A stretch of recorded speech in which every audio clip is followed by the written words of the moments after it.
What's up mga paps? For today's video mga paps, may nagtanong pala sa atin na isang subscriber natin na sabi niya ni Olin, Florida, Lods, tanong ko lang, paano i-off yung sensor niya? Kasi hindi ko siya mahawakan pag maglanding. Na umiiwas siya sa kamay ko, kakabili lang nung sa akin DJI Mini 4K. Salamat. So yun mga paps, yung DJI Mini 4K natin, ito. Meron kasi yung sensor mga paps. Once na i-off natin, kasi sa DJI Mini 4K, hindi natin ma-off yung sensor niya mga paps. So sa DJI Mini 4K, yung gagawin lang natin, i-test natin siya na paano mawala yung sensor niya. Yung gagawin lang natin ay lagyan lang natin ng electrical tip na black mga paps para sabihin natin na na-off yung sensor niya. At anong kaibahan ng may sensor at walang sensor ng DJI Mini 4K natin mga paps? Yan, DJI Mini 4K user mga paps. Kasi sabi niya, hindi daw niya mahawakan ng maayos yung drone niya. Kasi daw, hindi ma-off yung sensor mga paps. So, gawa natin ng video mga paps, yung drone niya, kung paano niya mahawakan ng maayos kahit naka-on yung sensor yung mga paps. So, yun mga paps. Let's go! Dito pala mga paps, ito yung sensor. At itry naman natin yung walang sensor. Lagyan natin ng electrical tip ito. Pero itry natin ipalipad muna na merong sensor. Kung anong kakaibahan ng walang sensor at merong sensor mga paps. Ito mga paps ay ano yan paps, may sensor yun sa lalim kasi pag nilagay natin sa baba yung kukusa, lilipad yung drone. Yan. Pag ginanyan natin, lilipad yung drone. Yan yung may sensor mga paps kasi pag hinawakan mo yan paps, hindi yan mahawakan mo kasi pag ganyan mo, aangat pa rin yan mga paps. Hindi mo yan makukuha mga paps. Mas mabuti paps, ilagay mo na yung kamay mo pag ganyan. Pag once mag-flat ka muna mga paps, tapos i-down mo yung joystick mo para magsasabi niya siya ng landing. So ito paps, nilagyan natin yung baba ng electrical tape para ma-off natin yung yung sensor niya, hindi siya makakita ng para pag nilagay natin yung kamay, hindi niya madidetect yung sensor. Kung anong kakaibahan ng may sensor at walang sensor. So i-try natin to paliparin mga paps na mayroong ganito. So try natin mga paps. Yan paps ay nilagyan ko ng takip doon sa baba. Yan. Makikita mo. Wala na yung sensor mga paps. Tinakpan natin yung sensor niya mga paps. Yan. Pero tingnan mo yung niya paps. Kahit hawakan mo yan sa baba paps, hindi yan nagdidetect paps. So kahit malapit na yan paps. So yan paps, nakita mo yung paps. Sa DJI Mini 4K mga paps, hindi nadidetect yung hindi tayo makaka-off ng sensor. So tinakpan ko lang siya ng electrical tip. So yan, kahit ibaba natin kaunti, yan, kahit ilagay natin yung kamay sa ilalim, kahit hawakan na natin yung sensor nya, yan, hindi mo yan hindi na yan tataas. Pero pag tinanggal natin yan, hindi tataas yan. So yan yung kakaibahan sa pag nag-off tayo. Tos isa pa sa mga paps, pag binabaya natin paps, hindi yan magdidetect na maglalanding paps. Kahit sobrang baba na yan sa paps, kahit sobrang baba na yan sa lupa paps, hindi yan maglalanding paps.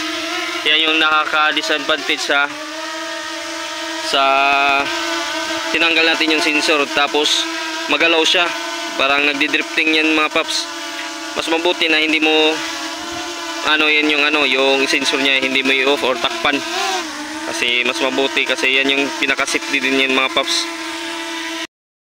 So take note ko pala sa inyo mga paps, pag maglalanding pala kayo ng kamay sa drone, pag lumipad na siya paps, pag once mahawakan mo siya, wag mo muna siya kunin or ibaba na habang umiikot pa yung ilisin niya o yung propeller niya.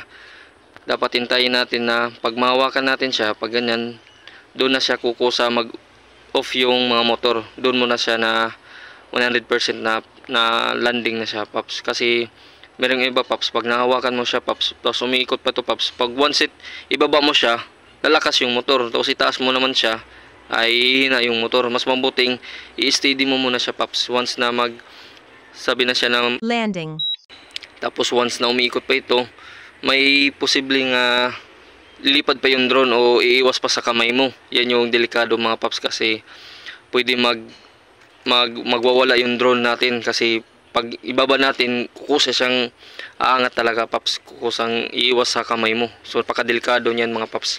Mas mabuti na pag mahawakan mo siya, hintayin mo muna mag-off yung mga motor niya or mga ilisi niya. At propeller niya, pag makita mo na naka-off na siya, yan na pwede mo na siyang kunin o ibaba na para mahawakan mo. Dito Paps, hindi tayo gagamit ng cellphone kasi isa lang yung cellphone niya ang ginagamit natin mga Paps. So pwede naman ito mga kalipad Paps kahit hindi lagyan ng cellphone. So itesting lang natin mga Paps. So ito mga Paps. So ito, paliparin natin mga Paps. take off, Ito Paps, ay meron pala itong sensor para Paps yung drone. Pag nilagyan natin ng kamay sa baba, tataas yan mga Paps. Kahit pag ganyan natin mga Paps, aangat yan Paps. Yan, umaangat yung drone natin. Pero para madali makuha natin yung drone, pag maglalanding tayo mga Paps, ganito lang mga Paps. Yung kamay natin, ilagay muna natin dyan. Tapos hintayin natin na mag-detect yung drone. Mag-detect yung drone na maglalanding siya sa kamay natin. Pag once hit, magsabi ng cellphone ng landing, pag ganyan naman yung kamay mo Paps, hawakan mo yung ano mo niya dyan Paps, yan, yung katawan niya, dyan mo hawakan. So i-try natin mga Paps. So ito Paps, pag naglipat na yung drone natin Paps, pag ganyan natin, so na-detect na niya, umangat siya kaunti. Tapos ibaba naman natin yung joystick niya. Yan. Yan, landing, nag-pick off na siya mga Paps. Pwede mo na siya hawakan dito mga Paps. Yan. So nahawakan ko na siya Paps. Dapat ganito yung paghawak mga Paps. Yan. Kasi pag ganyan yung hinahawakan mo Paps, may possible na matamaan yung kamay natin o yung mga daliri natin sa propeller. Nakakasugat yung mga Paps. Nakakahiwa ng kamay. Mas mabuti mag flat ano muna kayo. Tapos once it pag ganyan ng drone, lilipad yan kaunti. Tapos pag once it ano na yan Paps, mag down joystick ka na, doon pababa na siya, tapos doon ka na pag tapos mo magganyan, pag maglanding na siya ng kaunti, pag magsabi ng landing, pag ganyan naman yung kamay mo. Dapat yung siguraduhin mo, mahawakan mo dito. Pag ganyan, pag landing niya. Yan na. So makukuha mo na siya Paps. Yan lang kadali hand landing ng Paps, mga drone. So try natin ng isa mga Paps. So ganyan Paps. So paliparin natin. So take off, yan. Tapos pag ganyan ako Paps, baba natin kaunti, ganyan mo, umangat siya, tapos ibaba naman yung joystick mo Paps. landing, Yan. Bababa na yun mga Paps. Yan lang kadali mga Paps. Yan lang kadali. Try pa natin mga Paps. take off, Yan. Lumipad siya. Pag ganyan, tapos down natin joystick.